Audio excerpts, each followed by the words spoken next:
Bom dia a todos. Primeiramente, em nome da ANAP, eu gostaria de agradecer a presença de todos em mais um café da manhã realizado pela ANAP e hoje em parceria com a IMED Group. Gostaria de agradecer a Andréia e todos aqueles que estão aqui nos prestigiando, tá? E passo a palavra para o doutor Carlos Dias. A palavra é toda sua. Obrigada, viu? Muito obrigado. Para nós, do IMED Group, é um prazer estar aqui, falar sobre uma das expertises do grupo, que é a gestão do pronto-socorro. E o propósito já está funcionando aqui daquele jeito, não? Já, que maravilha. Olha isso aqui, que maravilha. Então, o propósito da nossa conversa hoje é tentar explicar um pouquinho da nossa história, como é que um grupo de médicos intensivistas chegou no pronto-socorro, que é uma situação um pouco diferente, como é que nós aprendemos e aonde nós aprendemos, o que a gente sabe sobre gestão de pronto-socorro, mostrar, através desses conceitos, uma matriz para construir uma excelência operacional na gestão do pronto-socorro e quais são as referências acadêmicas, onde está toda a ciência do pronto-socorro, que para nós intensivistas, há 15 anos atrás era uma novidade e que a gente veio aprendendo e construindo nesses últimos 13, 14, 15 anos. E mostrar alguns casos de sucesso na gestão do pronto-socorro.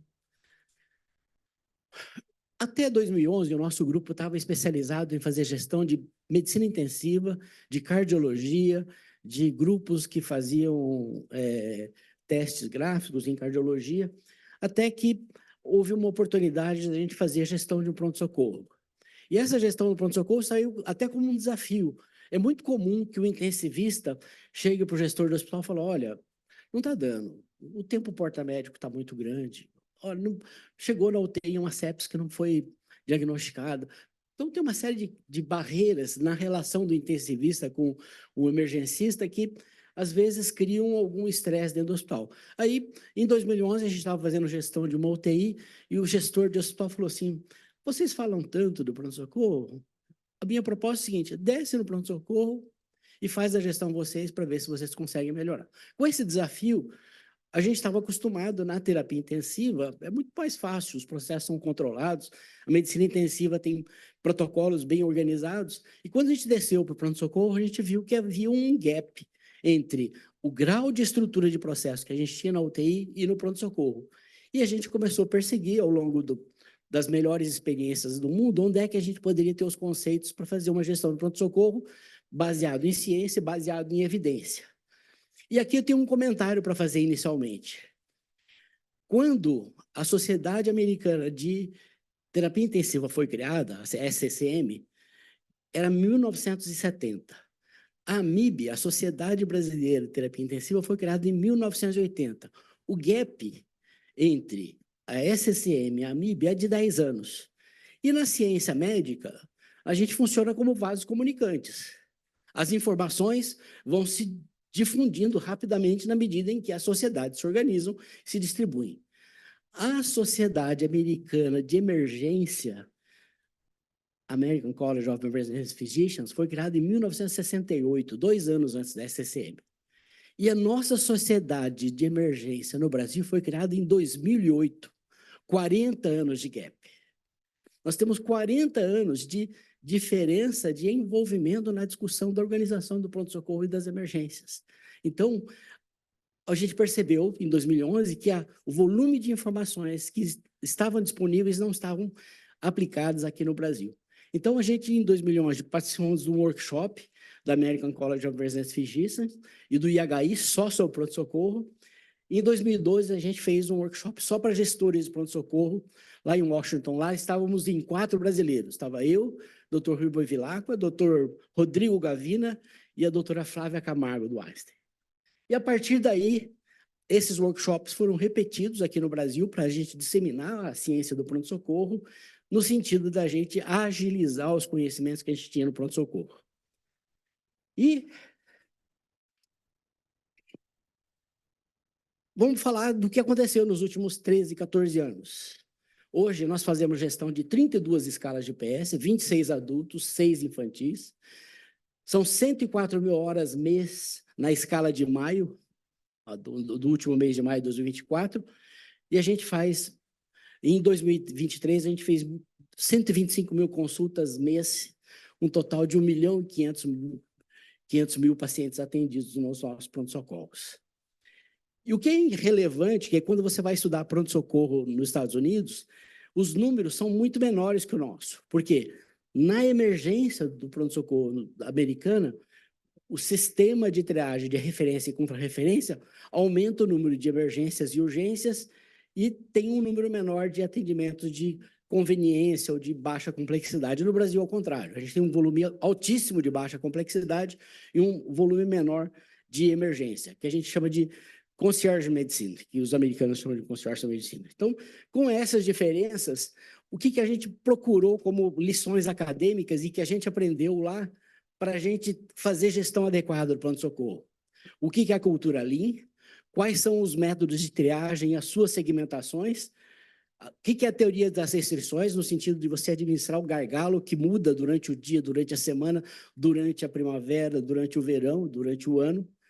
Como é que a gente faz gestão de fluxo em tempo real? Se a espera for inevitável, como é que a gente administra a psicologia da espera? E como é que a gente lida com a satisfação do paciente no pronto-socorro? Tem um seriado da década de 90, o ER, todo mundo viu? E a gente pergunta, e tem uma frase dele que é fantástica, do personagem do Clooney, que é o Dr. Ross, e ele tem uma frase que é fantástica, do ponto de vista de previsibilidade. Eu sei que eles estão vindo, eu sei quais as doenças que eles têm, eu só não sei seus nomes. Então, para mostrar que é muito previsível, toda segunda-feira no pronto-socorro é muito parecido com todas as segundas-feiras. Todo feriado, depois do feriado, ele é muito parecido com todos os feriados. Toda sexta-feira é parecido com toda sexta-feira, e assim por diante. E o que a gente aprendeu fazendo gestão desses pronto-socorros que a gente está atuando hoje? Todos os pronto-socorros são parecidos, mas nenhum deles é igual. Nenhum deles é igual. Por quê? Tem uma série de circunstâncias que definem cada uma dessas emergências. O espaço físico, os volumes de atendimento e de chegada, a epidemiologia dos casos, o mix de casos do dia, porque varia de um dia para o outro, a maturidade da gestão do PS, e isso faz diferença na medida em que esses conceitos estão aplicados ou não são aplicados, o trabalho em equipe, o quanto tem de integração entre médicos, enfermeiros, administradores, e a cultura da melhoria contínua. Então, isso faz uma baita diferença no resultado final. E aí, um dos pilares acadêmicos para fazer gestão do pronto-socorro é a cultura Lean. E se eu fosse resumir a cultura Lean numa frase, eu diria o seguinte: a cultura Lean é a constante entrega de valor para o paciente e a incessante busca para eliminar desperdício. Qual é a única coisa que o paciente quer quando ele vai no pronto-socorro? A única, tem uma coisa só que ele quer: ver o médico. Tudo que atrapalha ver o médico é desperdício, é desnecessário. Então, como gestores de pronto-socorro, a gente tem que procurar o tempo inteiro como é que eu encurto a jornada do paciente entre ela chegar e chegar no médico. Então, basicamente essa gestão Lean que a gente quer fazer. E o que é valor para o paciente? O valor para o paciente é a competência técnica, é o resultado assistencial, mais a experiência que ele teve. Ele pode ser muito bem atendido e demorou 4 horas para resolver talvez um problema de infecção urinária ou uma infecção de vias aéreas. Então, ele pode ter tido um valor assistencial, mas não teve um valor do ponto de vista de experiência. Então, o que o tempo inteiro a gente está procurando é entregar valor para os pacientes. E do ponto de vista da instituição, esse resultado assistencial mais a experiência do paciente vai ser distribuído ou dividido pelo custo direto ou indireto que você teve para prestar esse valor. Tem um desses professores que é da faculty, né, da equipe de professores da American College de Emergency Physicians, chama Tom Mayer, que é fantástico, e ele fala que a missão do gestor do PS se baseia em 3 regras. Sempre faça o que for melhor para o paciente. Ponto. É a nossa obrigação. Segunda regra, sempre faça o que for melhor para as pessoas que cuidam dos pacientes. Facilita a vida dos cuidadores, médicos e enfermeiros. E a regra 3, nunca confunda a primeira regra com a segunda, certo? Porque às vezes a gente inverte.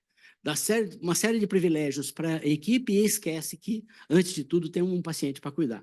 E essa cultura Lean, ela gera dados, gera conhecimento e gera sabedoria na hora de você fazer a gestão. E, basicamente, a cultura Lean é fazer mais com menos, fazendo certo. Então, a gente, antes do envolvimento com a gestão de pronto-socorro, a gente tinha ouvido muito pouco falar de gestão Lean para o pronto-socorro, para a medicina, e essa informação, esse volume de informação sobre Lean veio com o pronto-socorro. E qual que é a atitude Lean no sentido de você prestar atenção na operação quando você está olhando o pronto-socorro? Olhar com seus próprios olhos, converse com quem executa a operação, ouça com apreciação, com escutativa, esteja presente onde tudo acontece, faça perguntas para estimular a colaboração e como é que você pode tornar o trabalho mais fácil. Como aumentar a satisfação dos pacientes e gaste sola do sapato. Não existe gestão de pronto-socorro de escrivaninha. Gestão de pronto-socorro é andar pelo pronto-socorro o dia inteiro. Opa, isso aqui tem uma animação? A característica de produção Lean. Isso aqui tem uma animação, eu não tinha percebido a animação aqui.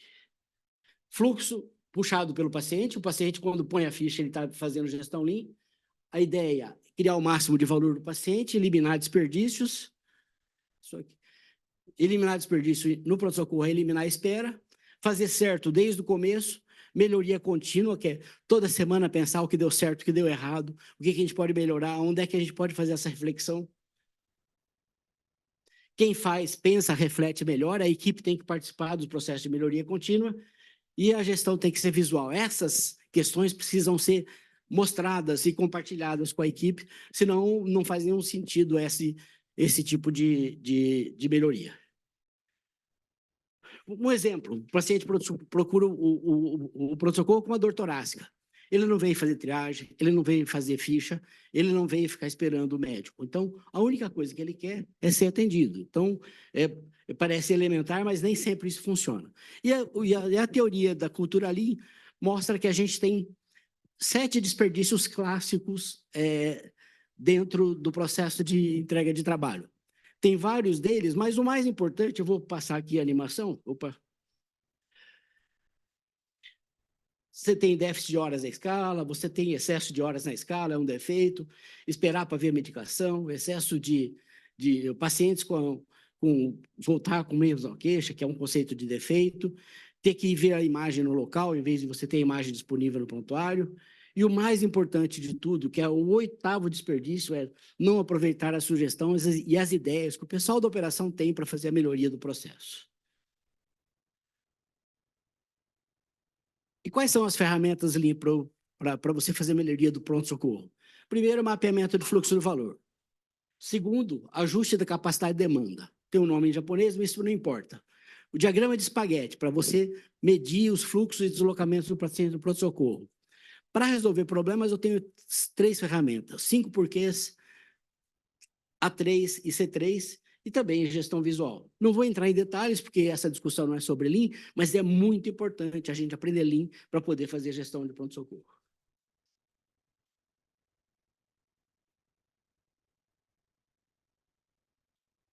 Como é que a gente divide o trabalho do pronto-socorro? A gente tem o trabalho da frente, do meio e do fundo. O que é o trabalho da frente? Atender os pacientes que a gente chama de verticais, os pacientes que chegam pelos próprios meios, andando.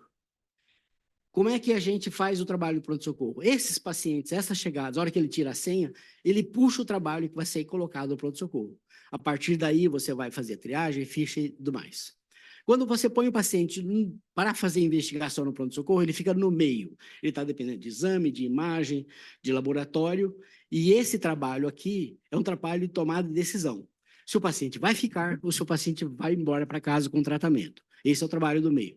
E no fundo, quando você interna o paciente, ele vai sair para o hospital, então esse fluxo é empurrado. Você precisa que ele saia do pronto-socorro, porque outros virão e você vai precisar desse tempo, desse espaço na sala de observação e na sala de emergência. Então, a gente diz que a frente do pronto-socorro tem um fluxo puxado e o fundo do pronto-socorro tem um fluxo empurrado. E você tem que fazer esforço e energia esse tempo inteiro para fazer com que isso aconteça. Opa. E o que é mapeamento do fluxo do valor? O paciente vem, tira a ficha, senta e espera. O paciente vai, faz a triagem, senta e espera. O paciente faz a ficha, senta e espera o médico. Então, tem uma parte que ele dá valor e tem uma parte que você é desperdício. A estratégia, quando você mapeia fluxo de valor, é definir o que é valor e tentar diminuir o trabalho que você tem com os desperdícios. Opa, voltou aqui.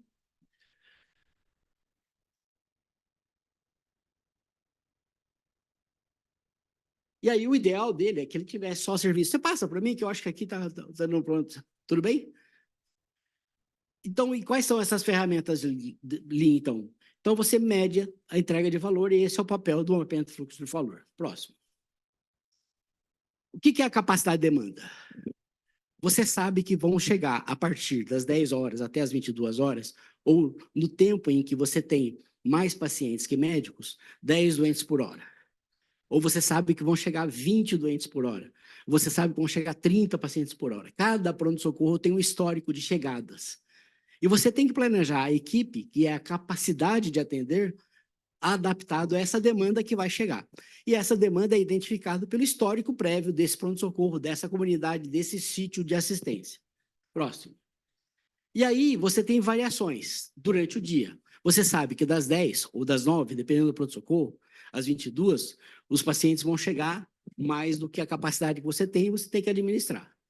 E essa variação pode ser extrínseca. Você teve um acidente, tem um ônibus de gente que você tem que atender na emergência, ou ela pode ser intrínseca, uma estatística normal de chegada do pronto-socorro. Essa variação é semanal, as segundas-feiras são diferentes das sextas, que são diferentes do domingo. Essa variação é anual, que tem sazonalidade, você tem perfil de doentes do inverno, perfil de doentes do verão, e essa, ao longo dos pronto-socorros do mundo inteiro, existe uma tendência de subida de chegada de pacientes. No Brasil, se eu pegar a estatística do Ministério da Saúde, a chegada de pacientes vem aumentando de 5% a 7% ao ano na maioria dos pronto-socorros públicos. E isso provavelmente também está acontecendo nos pronto-socorros privados. Próximo. E como é que você faz avaliação de capacidade e demanda? Você pega a contabilidade prévia dos pronto-socorros que você atendeu, faz uma avaliação do mês, da hora, do dia, e você faz uma projeção de gráfico de temperatura. Próximo. E aí você vai ver, nas horas em que os pacientes chegaram, onde você está calibrando uma capacidade maior ou menor de definir que você está entregando conforme a demanda. Evidentemente, aqui que você vai fazer uma produtividade média da sua equipe. Nem toda a produtividade do pronto-socorro é igual. Tem pronto-socorros que conseguem fazer 4 atendimentos novos por hora.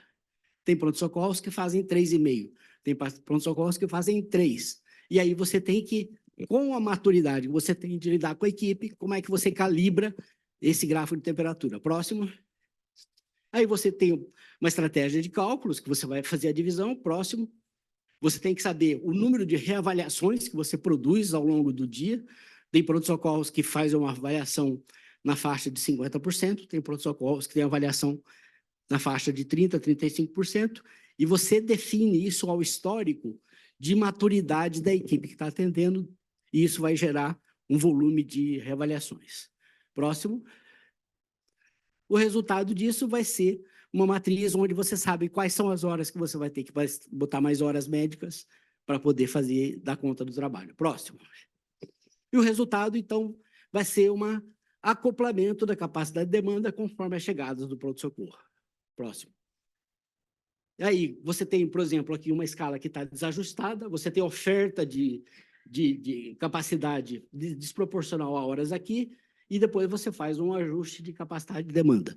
Essa é a maior dificuldade quando a gente discute com o gestor do hospital, quando você tem variação de fluxo do paciente, e principalmente nas pandemias, de dizer, ó, a escala está desacoplada, eu preciso de mais horas. A escala começou a ficar tranquila, a gente precisa tirar mais horas da escala. Então, esse é um trabalho que o gestor do PS faz o tempo inteiro. Próximo. Isso é só exemplo de desacoplamento. Pode, próximo. Próximo. E como é que você aumenta a capacidade de atendimento? Aplicando o conceito Lean. Basicamente, que é o que a gente discutiu previamente, diminuindo o desperdício e aumentando a efetividade do grupo. Então, um dos exemplos é você fazer medicação EV para todo mundo? Não, tem uma série de medicações que podem ser feitos, VO e M. Então, tem uma série de estratégias de melhorar o desempenho do grupo quando você está tentando diminuir a presença desse paciente ao longo do pronto-socorro.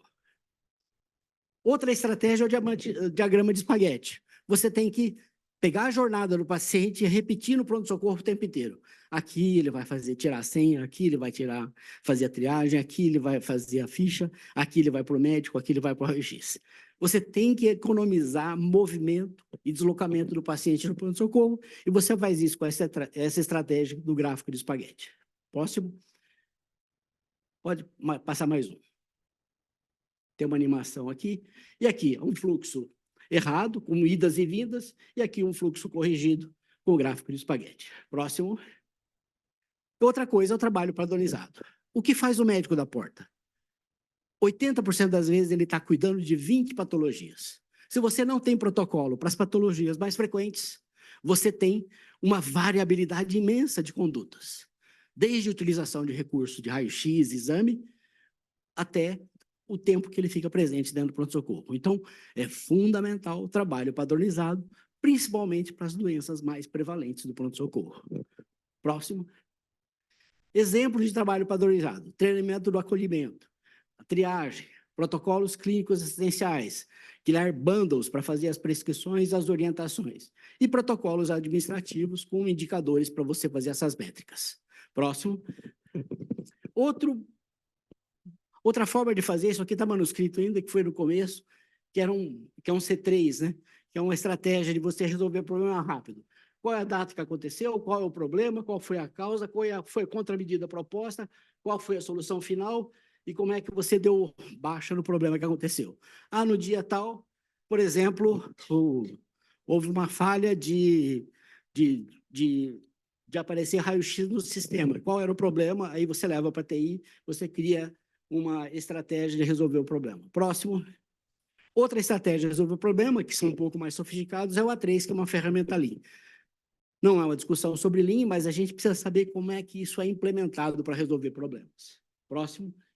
E outra forma de resolver problemas é reunir o grupo diariamente, semanalmente, para discutir os seus problemas, que é o conceito de huddle. Agrupa todo mundo, reunião rápida, qual é o problema e o que nós vamos fazer para resolver. Voltamos para a semana que vem com a solução.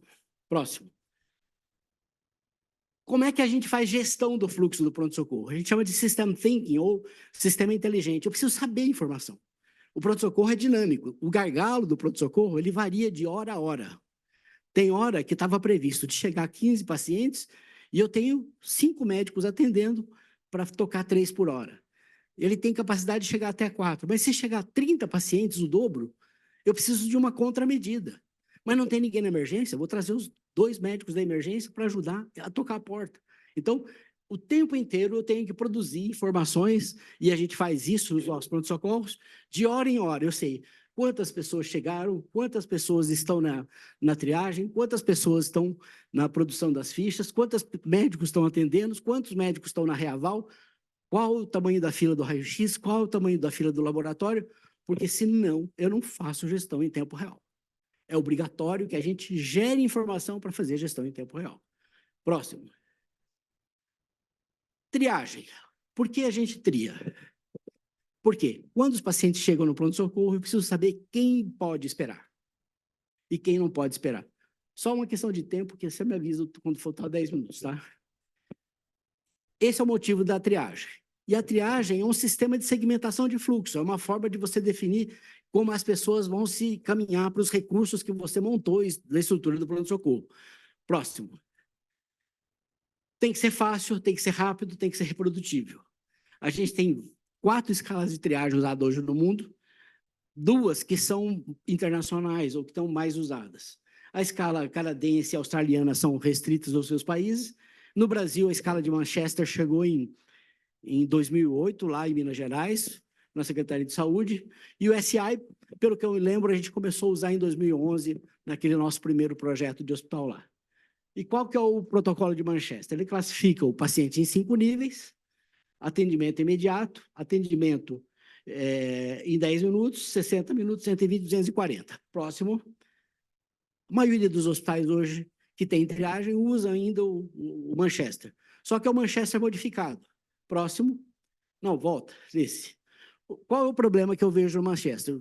Todos os modelos de triagem são relativamente eficientes. O grande problema do Manchester é que tem 5... Opa, volta para aquela. 52 cenários.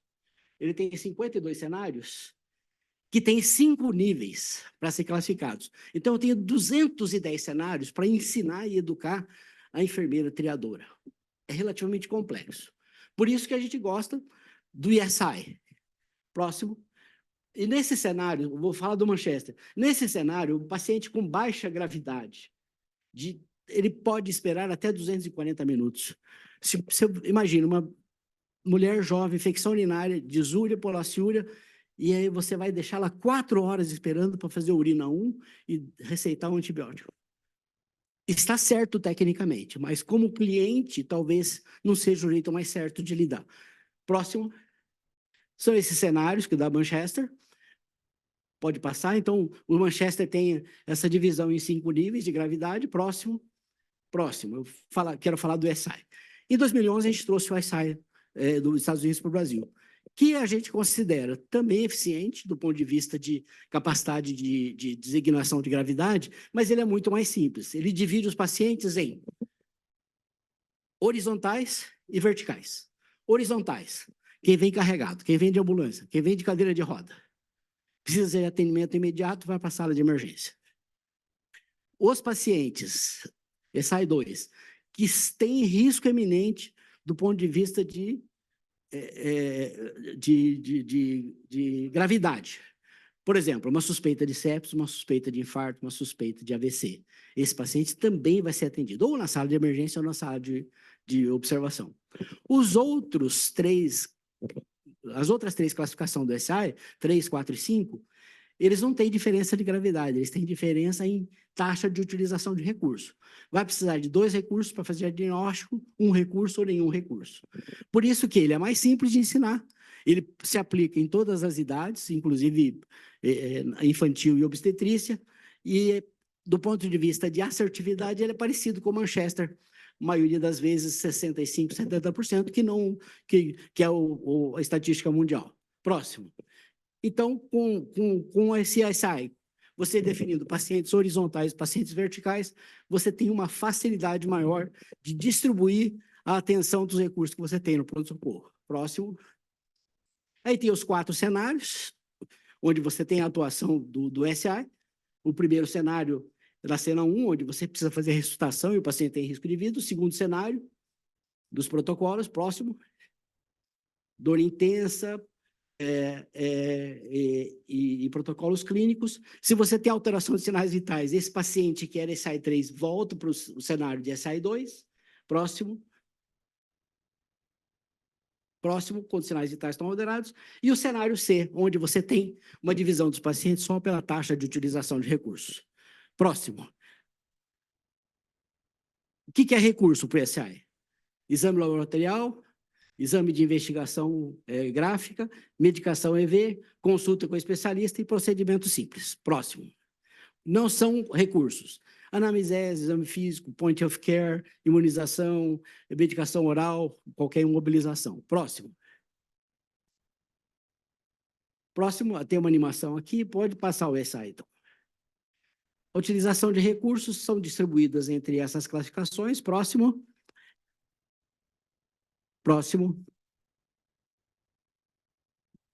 Pode passar.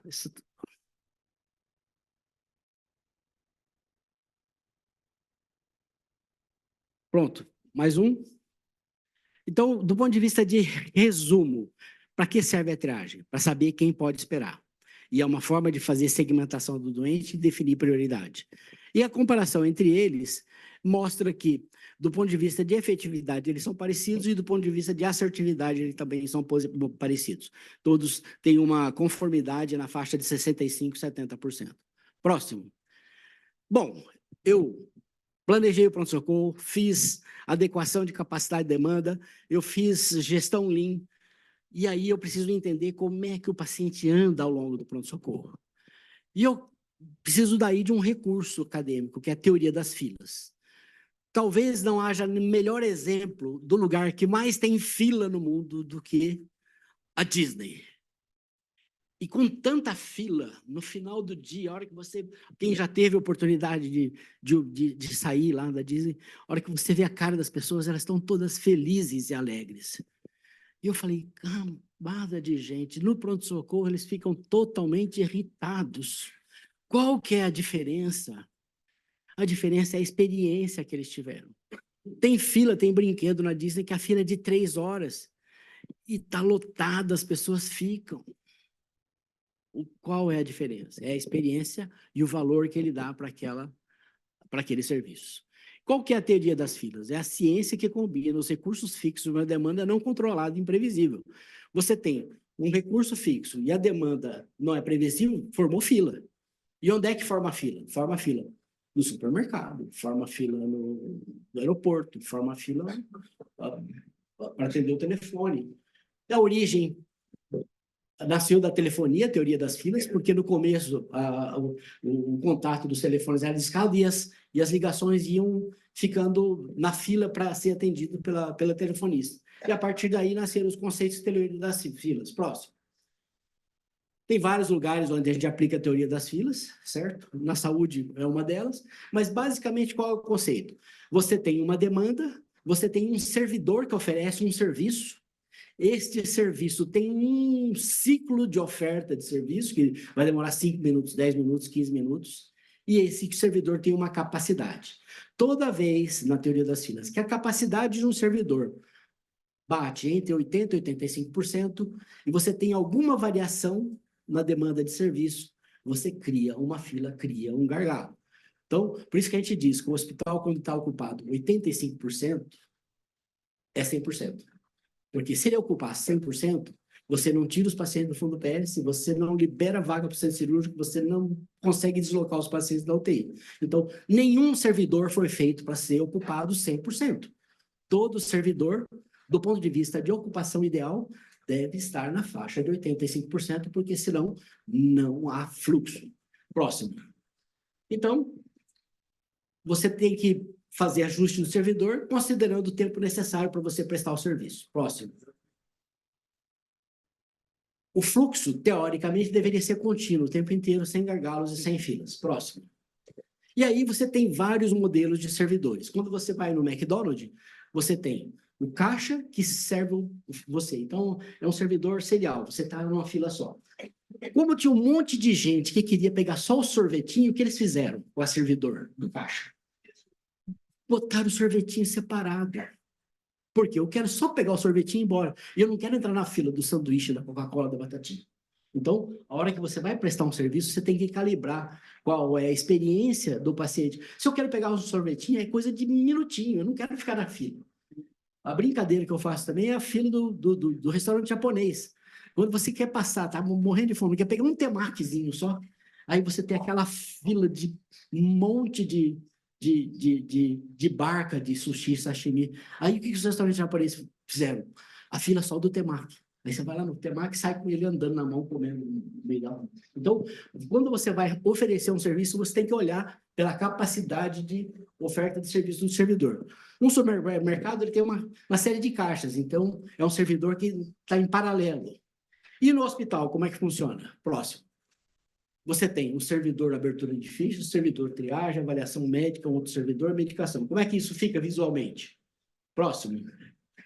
Então, o paciente fica aqui ao longo desses servidores. Cada um desses servidores tem um ciclo de oferta de serviço. Certo? E essa é a jornada do paciente de fila em fila, de servidor em servidor. Próximo. E aqui o que eu não falei. Qualquer servidor que tenha a sua capacidade desafiada acima de 85%, ele está suscetível a qualquer variabilidade e você vai gerar fila e vai impedir a entrega do serviço. Próximo. Junto com a teoria das filas, eu preciso saber a teoria das restrições, porque ela vai junto. Por quê? Vamos fazer uma suposição. A escala médica está perfeita. As meninas da triagem chegaram no horário, mas teve uma greve de ônibus. Era para ter 5 posições abrindo ficha, só tem 2. Adiantou todos os outros servidores estarem adequados? Então, a teoria das restrições diz exatamente isso. Próximo. O sistema é tão frágil quanto o seu processo mais fraco. Qual é o papel do gestor do pronto-socorro? De hora em hora, olhar qual é o ponto mais fraco do sistema. Eu tenho 10 tomos para fazer, gente. Para de pedir tomo. Tá certo, essas tomos tá tudo certo. Tá pedindo tomo certo aqui, gente. Eu tenho uma fila de laboratório que está saindo do padrão. O papel do gestor é fazer essa reflexão. Eu tenho uma fragilidade na entrega do serviço. Chegaram-se 5 suturas, eu tenho só um cirurgião. O que eu vou fazer? Qual é a tomada de decisão? Como é que eu uso o GD para fazer correção e ajuste do serviço? Próximo, teoria das exceções. O cuidado do paciente é uma rede de serviços com filas de transição de cuidados. O gargalo é uma transição transformada em gargalo não só para aquela situação, mas para o sistema inteiro. Salvar o tempo de recursos não são gargalos que melhoram os sistemas, que não são gargalos não melhoram o sistema. Então, é fundamental sempre olhar qual é o gargalo daquela hora, qual é o problema que eu tenho naquela hora para resolver o serviço. Próximo. Pode passar, que isso já é conceito de gargalos e sistema thinking.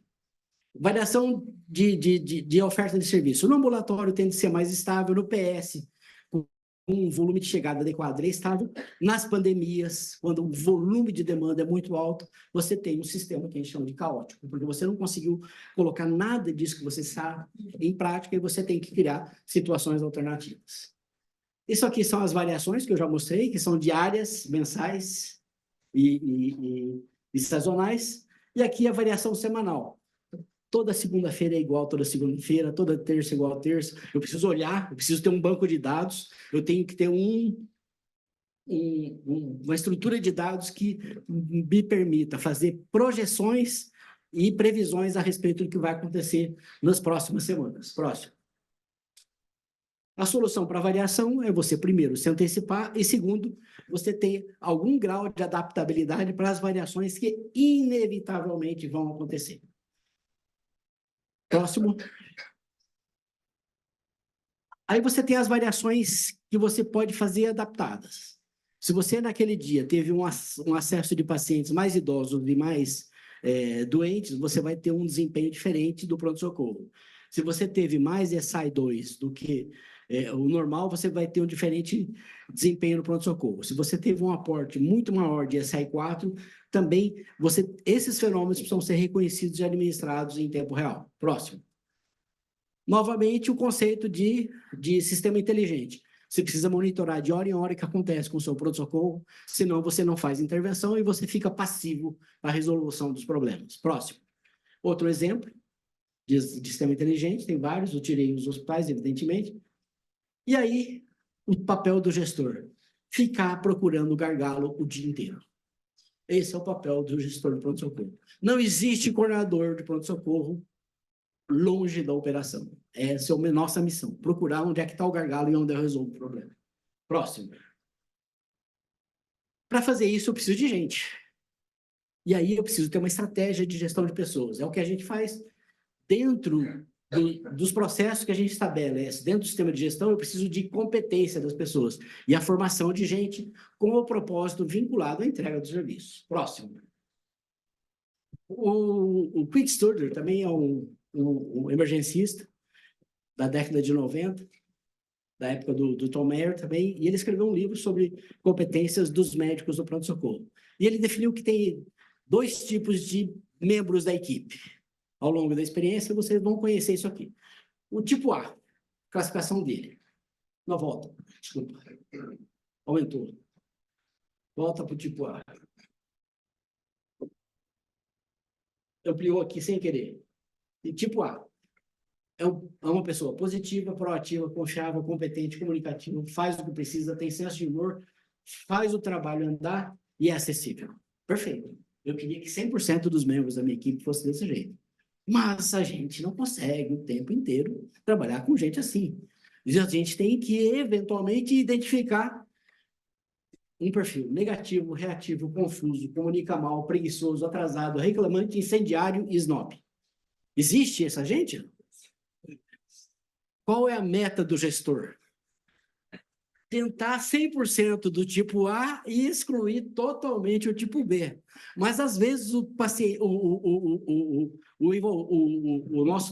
nosso parceiro tipo B, às vezes demora para fazer diagnóstico. A gente dá um feedback, dois feedback, no terceiro feedback, adeus, mas eles existem. Mas eles existem. Então, e a gente trabalha com equipes volumosas. Simultaneamente, hoje, nós teremos 400 médicos trabalhando no pronto-socorro. Hoje, certo? Para dar conta do que a gente tem. E aí a gente não consegue o tempo inteiro ter a equipe dos nossos sonhos.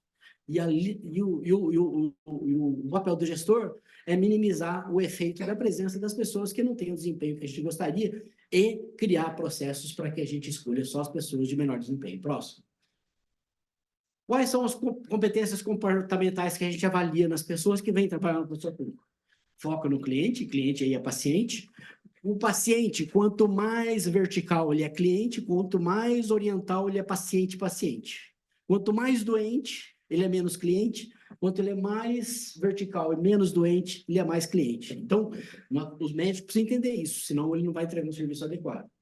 Capacidade de trabalhar em equipe, volta. Flexibilidade, comunicação, engajamento e inovação. São comportamentos que a gente deseja nos médicos que trabalham com a gente. Próximo. Com relação à questão organizacional, tem que ter liderança. Liderança é realizar através dos outros, certo? Impactar, ser convincente.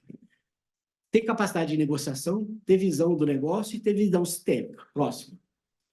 E aí a gente faz, nas pessoas que têm um volume de horas de relacionamento maior que X horas, com a gente uma avaliação através de um sistema que a gente chama de DISC, de avaliação de competências, e a partir daí a gente constrói um plano de carreira para esses médicos. Próximo. E aí nós temos um alinhamento estratégico com essas competências baseado naquilo que a gente definiu previamente. Próximo. E aí nós temos objetivos com relação a esse indivíduo para trabalhar em equipe. Por exemplo, a gente define quais são esses 5 objetivos. Próximo. E aí a gente vai especificando. O que eu quero de um plantonista, o que eu quero de um diarista, o que eu quero de um coordenador. Próximo. E aí a gente faz avaliação dessas competências numa matriz e a partir daí a gente vai fazendo a seleção das pessoas. Próximo. Aqui uma candidata simulada, onde ela tem uma régua de competências baseada naquilo que a gente pede de desempenho para essa pessoa. O exemplo 1, próximo. Pode passar. O exemplo 2, próximo. São fictícios nesses personagens, evidentemente. Próximo. E aí, numa matriz, você tem competências técnicas, matriz de competências comportamentais, e a partir daí a gente tem um trabalho do nosso departamento de RH para a gente ir definindo estratégia de relacionamento com esses médicos que trabalham com a gente. Próximo. Pode passar, que é repetido? Pode. Mais um. Quais são os dilemas na gestão de pessoas hoje, das pessoas que trabalham no pronto-socorro? A gente tem uma alta rotatividade, a gente saiu da pandemia do Covid, a gente saiu da pandemia de dengue agora, e efetivamente as pessoas estão exaustas. Não só os médicos, todos os profissionais da saúde estão exaustos. Por isso que eu peço aos nossos gestores, principalmente para o pessoal do C-Suite, sejam suaves. Nós estamos num momento sensíveis. Pessoas, senão vai ter gente para trabalhar no hospital, gente. Já está difícil. Então, nós precisamos de carinho, porque a gente está num burnout, num sofrimento pós 2 pandemias, e nós precisamos prestar atenção nisso, porque é mais sério do que a gente imagina. E o que é burnout? Você tem uma série de definições, mas eu gosto dessa definição aqui do Tom Mayer. É uma exaustão mental e física, e quando você fica exausto mental e fisicamente, existe um grau de cinismo. Ninguém se importa comigo, quem se importa comigo, quem está cuidando de mim, o tempo inteiro estão jogando uma carga de trabalho, e existe uma certa negação, inclusive, do propósito das pessoas para trabalhar na área de saúde, ou enfermeiro, ou médico, quem quer que seja, certo? E aí tem uma sensação de perda de eficácia como propósito. Bom, se nós fizemos tudo isso que fizemos, e mesmo assim tem fila, como é que eu administro a fila? O que as pessoas vão fazer na fila de espera na hora que eles vão desfrutar do nosso serviço? Próximo. Próximo. O que a gente tem na literatura? Qualquer espera maior que 90 minutos é uma espera detratora. Então, o ideal é que nenhuma espera fosse maior que 90 minutos. Certo? Então, o grau de satisfação com qualquer serviço cai absurdamente a partir de 90 minutos de espera. Exceto na Disney. Lá eles são mágicos. Próximo. Então, não adianta você só administrar fluxo, capacidade de demanda, fazer intervenção em tempo real. Mesmo assim, vão ter espera. Como é que a gente administra essa espera? Próximo. Então, nós temos estratégias por 2 psicólogos, um de 85 e outro de 2008, que dizem alguns aforismos sobre espera. A percepção da espera é que faz a espera dolorida. Então, você tem modos de fazer com que a espera aconteça. Então, falo muito da Disney porque é uma experiência de espera, onde a espera é divertida, a espera também é show, certo? Como é que a gente faz isso no hospital? Como é que a espera por um exame que está com SLA de 2 horas, o hemograma, sei lá, o exame, como é que eu faço, mantenho o show vivo em 2 horas de espera, certo? Precisa ser espera? Eu não posso mandar o paciente para casa e depois mandar o resultado para ele? Então, uma série de reflexões a gente teve com a pandemia a respeito de, será que precisa esperar? E aí a gente vai discutir estratégias de espera. Próximo. Esse é o maior princípio. Você está entretido, inclusive, quando está respirando. Então, tem o show dentro do show e o show fora do show. A atração está na fila. Próximo. Como é que a gente transforma nos hospitais a atração para a fila? Eu posso fazer educação desses pacientes? Eu posso mostrar vídeo? Tem acesso à internet? Tem Wi-Fi? Aplicações para pronto-socorro. Televisão na sala de espera. Pode ajudar. Revista informação médica relevante. Espaço para o paciente ter seus acompanhantes e esperar. Peça para os pacientes preencherem formulários durante o tempo de espera. Próximo. Pessoas... A espera pré-processo pode parecer maior do que a espera no processo. Então, você tem que fazer que o processo de espera, você faça alguma coisa, você ofereça algum trabalho, alguma coisa para ser feito. Pronto-socorro. O paciente move durante o fluxo todo, você tem uma sensação de espera menor do que se ele tivesse parado. Próximo. Os pacientes ansiosos na fila precisam ser reconhecidos. A gente tem, no nosso gestor de fluxo, uma das tarefas dele é o seguinte: olha no rosto das pessoas. Quem parecer fora do padrão de tranquilidade, você avisa. Porque esse paciente vai causar na sala de espera. Então, a percepção subjetiva de insatisfação é uma variável que o nosso gestor de fluxo fala, doutor, ó, mulher não está com cara boa, ela vai descompensar. Então, alguém faz uma intervenção ativa, tira ela de lá, pergunta o que está acontecendo, porque às vezes é a filha dela que estava doente, ela saiu, deixou um outro problema, você precisa identificar. Próximo. As esperas incertas são mais longas que as conhecidas. Por isso é fundamental você dizer exatamente quanto tempo vai demorar. Porque se ele não sabe, a angústia vai ser maior. Então é fundamental que o hospital diga, a espera agora é de 1h30, a espera agora é de 2 horas. As esperas inexplicadas são mais longas do que as esperas conhecidas. Se eu estou passando alguém na frente porque ele é um SI2, uma suspeita de sepsis, as pessoas precisam saber, olha, esse paciente que está sabendo, está passando na frente porque ela está numa situação de gravidade e risco de vida, porque senão ela não vai reconhecer isso. As esperas inexplicadas, esse é o caso, pode ser próximo. As esperas injustas são mais longas que as esperas justas, é a história da classificação de risco. Próximo. Quanto mais valioso o serviço, mais o paciente espera. Então, você tem que explicar a importância dele esperar. O senhor não pode sair sem esse diagnóstico, porque o senhor tem um risco de vida, o senhor tem um problema para resolver, e esse problema é sério. Próximo. A história do lançamento do iPhone, as pessoas ficam 3, 4, 8 horas na fila para pegar o iPhone. No pronto-socorro, nem meia hora para esperar a urina 1, certo?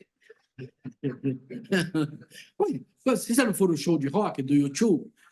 Vocês ficaram uma semana acampado em frente do estádio? Então, por isso que a percepção de valor e a subjetividade da espera é fundamental, e nós, como gestores de pronto-socorro, precisamos entender isso, certo? E as esperas solitárias são maiores que as esperas acompanhadas. Então, é fundamental que a gente tenha espaço para acompanhante e regiões onde o acompanhante pode estar com o doente o tempo inteiro no processo. Próximo. Aí são a repetição da teoria dos psicólogos sobre a psicologia da espera. Próximo.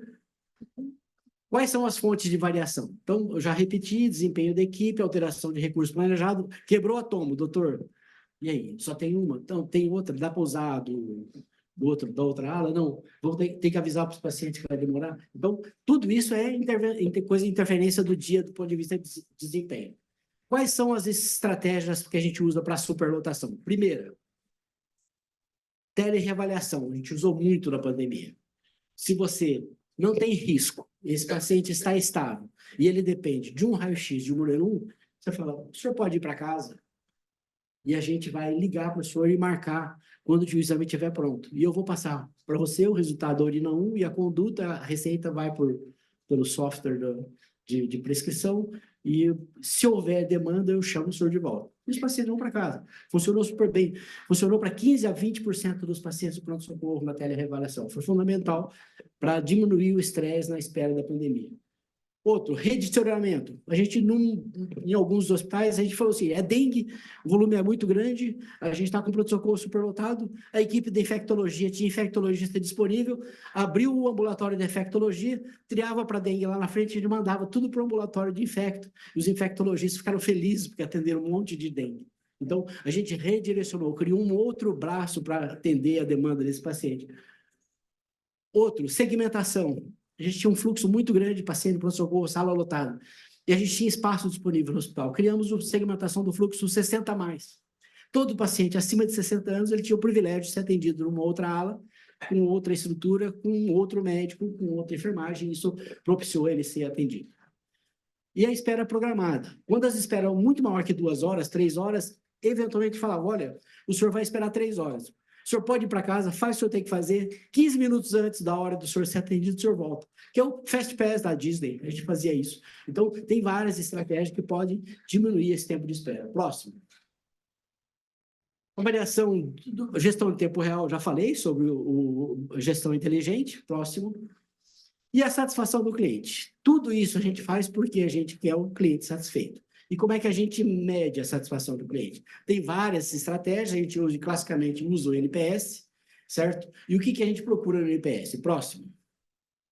A gente quer que o paciente dê nota de 9 a 10 para os nossos serviços. Quais são os problemas que a gente tem com o NPS? A classificação é, se ele não gostou do serviço, é de 0 a 6. Se ele achou que o serviço estava dentro das expectativas, é indiferente, ele dá nota 7 ou 8, e 9 a 10 se estava acima das expectativas. Próximo. E aí, na cultura brasileira, nós sempre achamos que já 7 ou 8 era bom, né? Então, a gente tem algum problema no hospital que a gente fica, às vezes, revoltado. E vou mostrar para vocês aqui como é que vários pacientes que deram nota 7 e 8, e a hora que ele descreve, ele elogiou o serviço. Então, ainda existe um descalibramento. A gente precisa encontrar um jeito de resolver isso. Próximo. NPS 7 ou 8, que foi dado. Atendimento rápido e eficiente. Ele deu 7 ou 8. Vários. Ótimo, outro, 7 ou 8. Bom atendimento, diagnóstico rápido, resultados de exames também rápidos.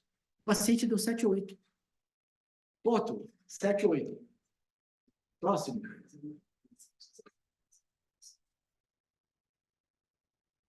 Aí tem os 9 ou 10. E aqui eu coloquei esse aqui porque o paciente pode esperar bastante na triagem, ele pode esperar bastante na ficha. Mas tem um personagem que é fundamental para definir a experiência dele do pronto-socorro. O que acontece no consultório do médico, certo? Então, o médico é o personagem que tem capacidade de fazer resgate das ineficiências de todo o processo. Então, eu trouxe assim como exemplo. Deu um NPS de 9 ou 10 porque o Dr. Flávio foi sensacional. Outro exemplo. Fiquei 9 e 10. Fiquei muito satisfeito com o atendimento geral, desde a chegada do hospital, à medida que o plantão foi bem detalhista. Não me recordo o nome, mas a japonesa foi bem detalhista. A médica, novamente. Ela foi... Outro, foi próximo. Olha essa aqui, 9 ou 10, deu 10. 9 ou 10. mas ela demorou 2 horas para o resultado, mas as outras questões compensaram. Então, mostra para a gente que, eventualmente, a gente pode estar falhando no processo, mas se a experiência como um todo for boa, a gente vai receber a avaliação de boa experiência do paciente. Próximo. E quais são as regras para você atender bem o paciente? Eu vou contar a história da Cleveland Clinic. Na década de 90, os hospitais americanos eram ranqueados sobre desempenho clínico, resultado clínico, para ali parar. E a Cleveland sempre foi um excelente hospital com bons resultados, fazia transplante, cirurgia cardíaca. Mas na hora da experiência do paciente era mal avaliado. E ela resolveu pesquisar por que essa avaliação era ruim. E eles pediram para o Studer Group, do Quint Studer, fazer um estudo a respeito de o que aconteceu. E eles fizeram um programa de motivar a equipe a ter compaixão dos doentes, se colocar no lugar dele, para a gente poder passar para o paciente essa percepção de que a gente estava se importando com ele e não só com o resultado técnico. Então, eles criaram uma estratégia. Tem esse vídeo no YouTube que é fantástico, alguém já viu sobre empatia e compaixão, pode pegar o endereço aqui depois. Eles criaram uma regra binomônica, que é o WAIDED, e a gente aqui no Brasil fez uma tradução, pode colocar aqui, todo mundo que trabalha com a gente vai fazer esse EAD. Próximo. E esse EAD, a gente pegou o WAIDED, traduziu e virou só encantem. E aí, o que a gente quer dizer? Cumprimente, sorria, olhe nos olhos, dê bom dia, boa tarde, boa noite, fique numa posição disponível, se mostre disponível, apresente-se, seu nome, seu cargo, o que você está fazendo ali, você é o plantonista do dia. Fale da duração das etapas, quanto tempo vai durar o atendimento, explique o que vai esperar, por que tem que fazer exame, por que tem que fazer o laboratório. E agradeça por ele ter vindo no nosso hospital, porque ele podia ter ido no outro. Então, uma regrinha que a avó da gente ensinaria de bons modos, a gente repete isso com todos os nossos prestadores. Evidentemente que no começo faz um efeito importantíssimo, mas de 3 em 3 meses tem que botar outra dose, porque é igual vacina, senão eles vão esquecer. Tá? Próximo. E os casos de sucesso que a gente, com essa estratégia, com esse framework, com essa matriz de gestão do pronto-socorro, a gente conseguiu. E qual é? Primeiro, maior adesão ao protocolo. Isso é uma situação de determinado hospital onde a adesão ao protocolo de dor torácica era ruim. Segundo, redução de taxa de conversão por má indicação da utilização de recursos do hospital. A gente conseguiu resolver e diminuir taxa de conversão. Próximo, no hospital privado, melhoria do NPS, essa percepção de experiência de serviço. Próximo, qual que é o futuro do pronto-socorro? Primeiro, a gente sabe que vai aumentar a demanda do pronto-socorro. Segundo, a gente não vai ter todos os especialistas que a gente precisa. Terceiro, a gente sabe que vai ter uma nova epidemia. Vai ter uma nova pandemia. Como a gente vai ter preparado? O que a gente vai fazer? Qual um dos problemas piores que a gente tem hoje dentro dos hospitais? Os hospitais não têm emergências preparadas para grandes volumes. A maioria dos nossos hospitais foram feitas na década de 60, 70. São raros os hospitais novos. Eles não têm pronto-socorros adaptados para essa alta demanda.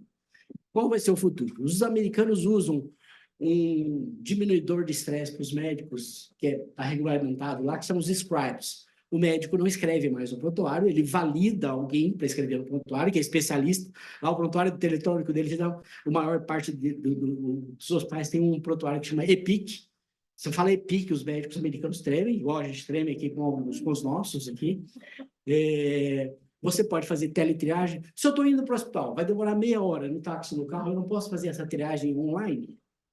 Eu não posso preencher a minha ficha a partir do meu CPF, se eu já fui naquele hospital? Quer dizer, quais são os facilitadores que a gente vai ter ao longo do tempo para melhorar a jornada do paciente? Com inteligência artificial, tem vários prontuários que já estão funcionando com voz e estão registrando.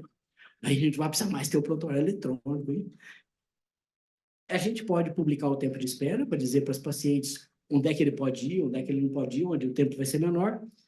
E a gente pode fazer espera com hora marcada, com relação ao fast pass. Eu estou com um problema, eu tive, estou chutando aqui, ó, eu tive eliminei sangue hoje quando fui no banheiro.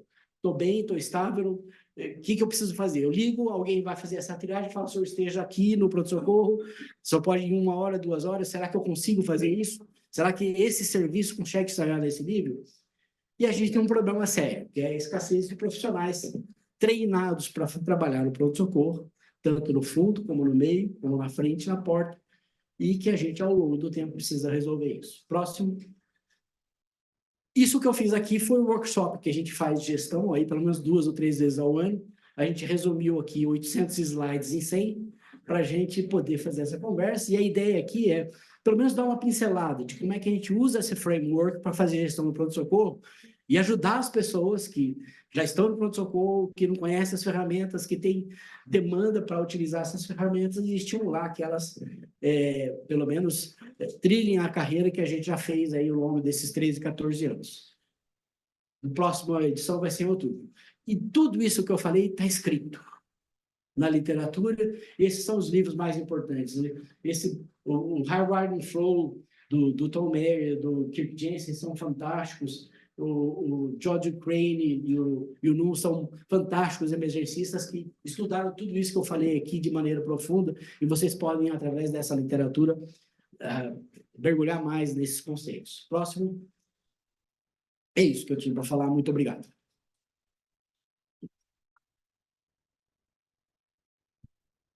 Elô, vou provocar, antes que eles pensem numa pergunta, eu sei que você é a diretoria da Abramed. Como é que você está vendo essa história de diminuição? Os profissionais do pronto-socorro, como é que nós vamos fazer para resolver isso? Bom, eu fui da diretoria passada, não sou da gestão atual, mas a gente está sempre muito envolvido e preocupado com qual o caminho da medicina de emergência. No meu ver, em minha opinião pessoal, a gente vai ter, entre os profissionais que trabalham, a gente vai ter 3 populações diferentes.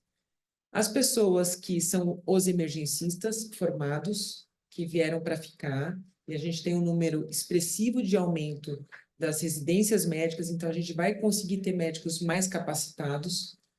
O crescimento dos números de pronto-socorros e de um número de emergencistas ainda a gente vai precisar de um salto quântico para isso, então isso a gente vai conseguir no médio prazo, mas é um caminho que está se delineando e vamos chegar lá.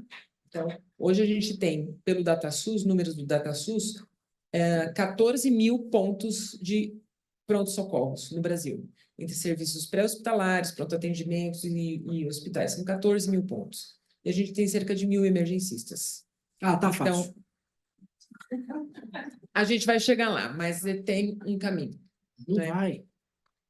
Tem que ter um caminho alternativo.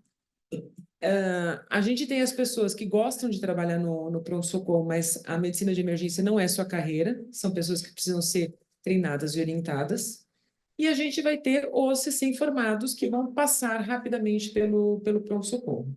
A gente tem cerca de 42 mil médicos se formando e 24 mil vagas de residência com uma ociosidade de 15%. Então, não tem residência para todo mundo, mas estão sobrando vagas de residência, ou seja, a residência não é o que o médico que está se formando hoje procura. É um problema, mas o que nós, enquanto gestores do departamento de emergência, vamos fazer com isso?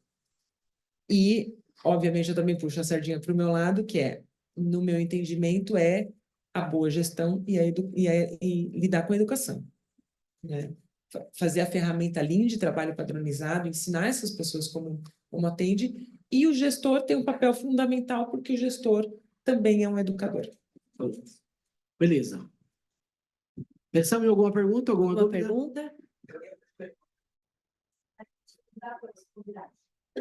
Vamos lá. Tem 2 perguntas. Eu sou médico, fui muito tempo socorrista, né? Agora estou aposentado, mas é sempre interessante a gente ver esse processo, né? Assim, qual a parte mais difícil que você encontra quando você vai ter que fazer uma mudança de processo no pronto-socorro? Assim, os mais resistentes são médicos ou outras áreas? E a segunda pergunta é assim, com as 500 mil unisquinas se proliferando por aí, a formação médica tem sido de baixíssima qualidade, né? Então, a doutora falou que tem lá um volume grande de residência, e a gente sabe que nem sempre essas residências são acompanhadas por profissionais para realmente corrigir defeitos, né? Você vê que os residentes são em hospitais públicos, onde o colega que está atendendo lá não é responsável por fazer monitoria dele, né? Ele vai tocando o serviço, né? Como é que você faz isso? Beleza, primeira pergunta. Qual é o problema mais difícil quando você tem que fazer uma mudança no pronto-socorro? Primeiro, essa mudança sempre tem que ser uma decisão top-down. As pessoas precisam ter noção clara de que precisa mudar. Então, a mudança não vem de baixo para cima. O C-suite, quer dizer, os gestores falam, olha, eu preciso mudar meu pronto-socorro porque eu tenho esse problema, esse problema. A partir dessa definição, aí a gente tenta fazer uma mudança de mindset do pessoal da operação. Porque toda vez que você entra no pronto-socorro que é novo e que tem outras pessoas lá, evidentemente que ninguém quer fazer nada errado. As pessoas só fazem de um jeito diferente e talvez não estão usando as bases científicas corretas para fazer a gestão. Mas se eu tenho decisão top-down, C-suite, e que precisa mudar, a gente tenta fazer uma mudança de mindset, de motivação, conquista de corações e mentes, porque a gente pode criar um modelo melhor para cuidar dos nossos pacientes. Então, primeiro, essa decisão é sempre top-down e a gente precisa mudar a cultura. Então, esse é o principal problema. O segundo problema, eu acho que é muito mais complexo, porque mesmo hoje, uma oferta que a gente tem de vagas dos pronto-socorros, eu garanto para você que está difícil fechar as escalas de todos os pronto-socorros. Você não consegue convencer as pessoas a trabalharem mais de final de semana. A gente tem um problema de mudança geracional, do ponto de vista de entendimento do que sacrifício eu faço para ser médico. Existe uma mudança importante. Eu acho que a gente vai ter que ser mais compreensivo e fazer uma adaptação do trabalho da emergência para esta nova geração. Antigamente, a gente dava plantão de 24 horas, não se importava. Hoje, 12 horas, o pessoal já cansa bastante. Talvez a gente tenha que imaginar que os plantões vão ter que ser diferentes, de 6 horas, de 8 horas. As pessoas antes não se importavam de fazer algum sacrifício para se adaptar a algumas circunstâncias materiais do hospital. Clássico, os americanos, qualquer médico americano reclama do prontuário eletrônico, certo? Eu vou dar um exemplo. Eu estou lá de cirurgião de plantão. A dona de casa foi lá, cortou o dedo, 2 centímetros no dedo. Fui lá, fiz a sutura. Resolvi o problema dela. Orientei, fiz curativo e profilaxia. Eu tenho que fazer resumo de alta, um negócio tão óbvio. O prontuário quer que eu faça um resumo de alta. Cortar o dedo, dei sutura, fiz certinho. Então, para que resumo de alta? Então, tem uma série de operações que a gente tem que fazer para facilitar a vida das pessoas que trabalham no hospital. Não só dentro do hospital, mas no pronto-socorro, principalmente. Senão as pessoas não vão ficar. Vai dar muito trabalho. Mas eu acho que esse é o problema mais difícil de resolver. Essa questão de ter um volume de médicos que trabalham no pronto-socorro para garantir a demanda que existe. Eu acho que tem um outro problema do outro lado. Existe um volume de gente chegando no pronto-socorro porque o acesso por outras vias está bloqueado. Vou dar um exemplo, esse exemplo que eu dei, de um paciente que se queixa que teve evacuação com sangue nas fezes, estável mecanicamente, sinais vitais normais. Se eu tivesse certeza que na semana seguinte ele marcaria a consulta com um gastro e ele faria exame de investigação, eu poderia dar alta para ele com PS. Mas se eu não tenho, esse cara vai ficar circulando na sociedade. Eu não sei se é um câncer de colo, não sei se é um divertículo que sangrou, eu não sei se ele tem varizes de esôfago, quer dizer, o que eu vou fazer? Então, eu preciso investigar, eu tenho que ter responsabilidade com esse doente. Então, eu ponho para dentro e investigo, certo? Então, do ponto de vista de acesso, eu acho que o sistema de saúde tem que fazer alguma reflexão no dia. Por que todo mundo está sendo empurrado para o pronto-socorro? E um monte de gente que não precisava. Próximo. Tem umas frases que a gente ouve aí, que não adianta lutar contra o mercado, né? E nós precisamos gerir as coisas de uma maneira profissional. O médico é reconhecido pela sociedade como, de maneira geral, um mau gestor. Eu até acho que é até da própria carreira. Mas tem algumas coisas que, primeiro, eu queria que você comentasse um pouco a frase que o pronto-socorro é uma unidade de negócio e ele tem que dar lucro por si só. A forma com que as pessoas fazem isso, porque uma das desculpas para não se investir em estrutura de pronto-socorro é que ele sempre é uma unidade de negócio deficitária. Esse é um comentário que eu quero ouvir. O segundo comentário, como que a gente está ouvindo o mercado se justamente as posições mais sacrificadas de trabalho que exigem que a porta do pronto-socorro, na periferia, de hospitais com estrutura ruim, com pouca segurança, não tem nem estacionamento, o cara é roubado indo trabalhar na periferia. Como que eu quero fidelizar esse cara sem uma carreira e sem o reconhecimento de alguma forma? Pode não ser em dinheiro, mas sem nem o reconhecimento social. São duas questões de mercado que eu queria ouvir sua opinião. Eu gosto do Dr. André, que ele faz, são questões fáceis de responder. Desafiador. A primeira questão, o conceito de unidade no negócio do pronto-socorro depende da posição que você está no mercado. Se você é um hospital verticalizado, evidentemente que o pronto-socorro também é uma unidade de negócios, porque ele está ali para resolver o problema dos pacientes de tal forma que você consiga administrar os seus recursos, os seus custos, porque a receita dele vem de outra fonte. Mas, do ponto de vista médico, não muda nada, André. Acho que ainda tem protocolos assistenciais e o paciente precisa receber o atendimento que ele merece. Acho que para nós, como profissionais, não muda nada. Esta conta tem que ser feita dos dois lados. Tem hospitais que dependem do pronto-socorro, inclusive para gerar pacientes, para gerar internação de receita. Para nós não muda nada. Tem indicação, está apropriado, o paciente está atendido do jeito certo, eu acho que a gente tem que fazer a nossa parte. Essa parte toda de business, da estruturação do mercado com os hospitais, eu acho que é um problema que vai ser resolvido numa discussão mais elevada. Não sei se é a nível governamental, porque a gente também tem um problema sério no sistema público. Mas, do ponto de vista médico, eu acho que a gente tem que fazer o que é certo para os doentes e o resto a gente vai ter que negociar com a sociedade. O segundo problema é que quem não garantir condições adequadas de trabalho não vai ter médico. Cada vez mais, e agora na pandemia aconteceu, e acontece nos nossos pronto-socorros, até de algum grau de ameaça física dos pacientes que estão incomodados com o tempo, com a espera, nos nossos médicos. Se você não garantir segurança para esse pessoal, não vai ter médico, vai acabar. A gente já sabe da dificuldade que a gente está tendo para fechar as escalas. Então, eu acho que o mercado também se resolve desse jeito. Se você não der condições de trabalho, você não tem profissional, pronto. E quem toma a decisão de manter o hospital funcionando vai ter que considerar isso. Vai ter que arranjar estacionamento e vai ter que arranjar segurança no pronto-socorro. Vai. Bom dia, tudo bem, doutor Dias? Trazer uma pergunta aí, frente ao que a doutora Elô e o doutor André trouxe, e você trazer um pouquinho da sua visão. Hoje, pela escassez de recursos, principalmente escassez de recurso médico, e o aumento aí significante de pronto-socorros e estrutura de pronto-socorros, como você enxerga hoje o modelo, até fazendo um reporte com o modelo americano, do Physician Assistant, trazendo os enfermeiros aí frente a esta atuação e esse modelo de atuação dentro de pronto-socorro, e o modelo que a gente tem hoje, brasileiro, onde há uma dicotomia, uma fragmentação aí de assistência entre esse grupo de profissionais de equipe multi, apoiando em pronto-socorro. Como que você enxerga os próximos caminhos e os próximos passos aí para este modelo, pensando em Physician Assistant, pensando em incorporação de novos recursos?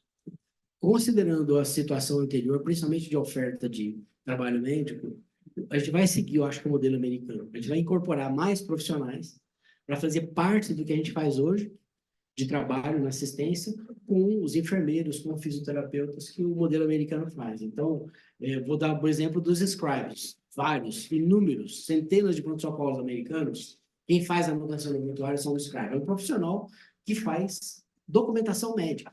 E o médico só cuida do doente. Então, esse médico, ao invés de atender 4 por hora, ele atende 6. Então, tem até uma relação custo-benefício. E mesmo dentro do pronto-socorro, em alguns procedimentos e alguns cuidados, o assistente do médico, que é o enfermeiro, que é outro profissional, os americanos têm, inclusive, os biólogos, que são formados para fazer assistência. Você tem o Nursing Practitioner e o Physician Assistant, que tem formação para fazer isso. Não tenho dúvida que esses profissionais híbridos vão apoiar essa operação frente à escassez que a gente vai ter de médicos, que parece uma contradição com o volume de médicos que está sendo formado. Mas o total de volumes de médicos formados não garantem hoje a operação que hoje já está permitida. Eu sou otimista com essa estratégia. Perguntas? Mas... Tem um pessoal aqui do online, vou fazer, tá? Pergunta do Márcio Mielo. Do ponto de vista dos programas de acreditação, certificações, eles aceitam o ESI sem problemas? Sim, está validado pela literatura. Ele tem um grau de conformidade muito parecido com o Manchester, de 65, 71 a 71%.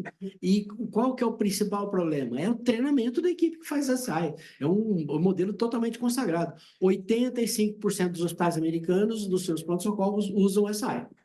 Certo? E a acreditação de JCI é nativa americana. Mais uma aqui, do Rômulo Melo. Como dimensionam a equipe de médicos para atendimento de pacientes de maior complexidade? Como é mais complexo, parece? Bom, o conceito de maior complexidade aí precisa ver se ele, na classificação de risco, ele está no SAI 1 ou SAI 2. Então, esse pessoal é o pessoal que é o fluxo do fundo. Então, o paciente que é SAI 1 e SAI 2, eles vão para a sala de emergência e para a sala de observação. Então, dependendo do perfil epidemiológico do seu hospital, você vai ter que ter 2, 3, 4 médicos no fundo para fazer esse atendimento. A gente tem alguns hospitais públicos que todos os dias tem 80, 90, 100 leitos na observação esperando o fluxo para procurar vagas em outros hospitais. Então, você tem uma diferença de demanda desse perfil de profissional com o profissional da porta. Isso aí, a experiência de fazer o gráfico de temperatura vai dizer para ele quantos emergencistas ele vai precisar. Perfeito. Alguém mais tem alguma pergunta?